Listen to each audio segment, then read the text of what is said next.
Assalamualaikum warahmatullahi wabarakatuh. Saya kembali membuat video hari ini dan saya khusus ingin membahas soal TWK yang berlangsung di lembaga KPK. Saya geli sendiri, pengen ketawa melihat respon banyak orang tentang pelaksanaan TWK pada pegawai KPK. Padahal itu hal yang lumrah dan berlaku umum di semua lembaga-lembaga negara. Saya jadi ingat ketika saya menjadi dosen muda di Universitas Gadjah Mada tahun 89 kira-kira. Saya sudah menjadi dosen pada waktu itu. Saya dan rekan-rekan segenerasi saya dipanggil Dekan Fakultas Teknik pada kala itu, yaitu Profesor Bomo Wikantioso, diberi masukan, nasihat. Yang salah satunya beliau mengatakan sebagai berikut: kalian datang ke UGM menjadi dosen UGM bukan karena kami undang, tapi kalian melamar. Kalimat beliau ini sangat benar dan menjadi pegangan buat saya, buat perjalanan saya selama menjadi dosen UGM hingga hari ini. Saya maknai kalimat beliau bahwa saya tidak boleh sesekali memanfaatkan UGM untuk kepentingan pribadi, mencari popularitas pribadi. Ini pesan yang beliau sampaikan ke kita semua pada waktu itu.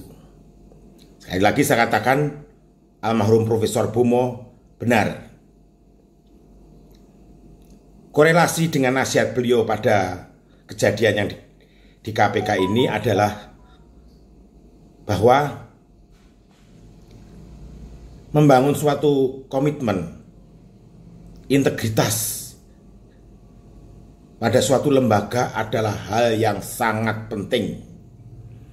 Dan itu saya lihat tidak ada pada pegawai KPK yang tidak lolos TWK. Argumen saya apa? Argumen saya adalah sebagai berikut. Sudah saya rangkum.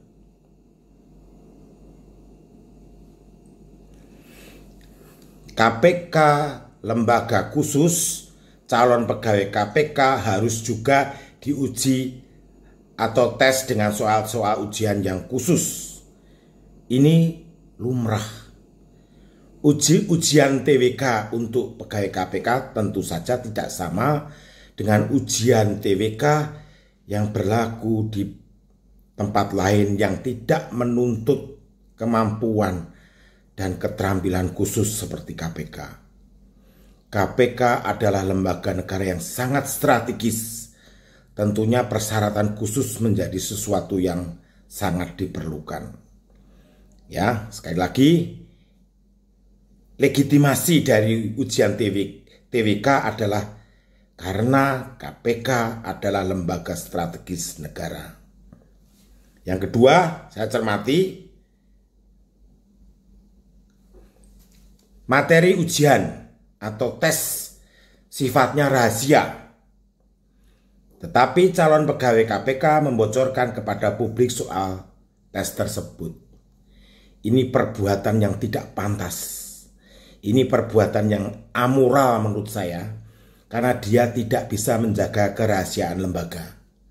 Dan menurut saya dalam konteks yang sangat sederhana ini, saya menilai mereka tidak pantas menjadi pegawai KPK. Karena KPK itu menyimpan rahasia negara. Dengan perilaku seperti itu, bukan KPK tempat mereka untuk berkarir. Mungkin saya terlalu dini mengambil kesimpulan, tapi argumen saya sangat rasional. Mereka tidak pantas bekerja di KPK. Yang ketiga, calon pegawai KPK yang tidak lulus ujian atau tes justru menyalahkan soal ujian atau tesnya, bukan mawas diri, introspeksi diri, mengapa mereka tidak lulus. Di mata saya sangat menggelikan dan aneh. Bagaimana kalau itu terjadi pada mahasiswa saya kasih soal ujian, kemudian dia tidak lulus, kemudian dia mengumpat-umpat saya, mengatakan Pak Bagas soalnya terlalu sulit, Pak Bagas soalnya tidak sama dengan selama ini diajarkan di kelas, Pak Bagas ini perilaku apa ini?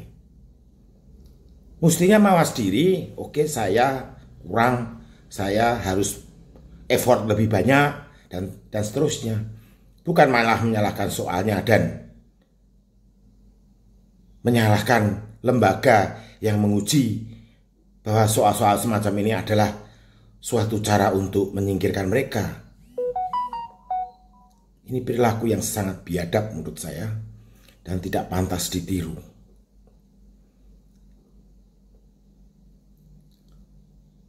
Saya sependapat dengan Presiden Jokowi untuk diadakan sekolah kedinasan untuk membina mereka, kalau masih bisa dibina, membina mereka untuk kembali menjaga komitmennya terhadap lembaga KPK dan membangun integritas moral mereka untuk tetap lurus pada visi dan misi KPK.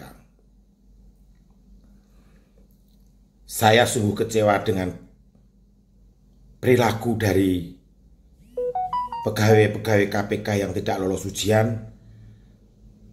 Mereka mencoba melawan dengan melakukan manuver-manuver yang tidak elok, tidak pantas, dan tidak bermoral. Terima kasih. Assalamualaikum warahmatullahi wabarakatuh.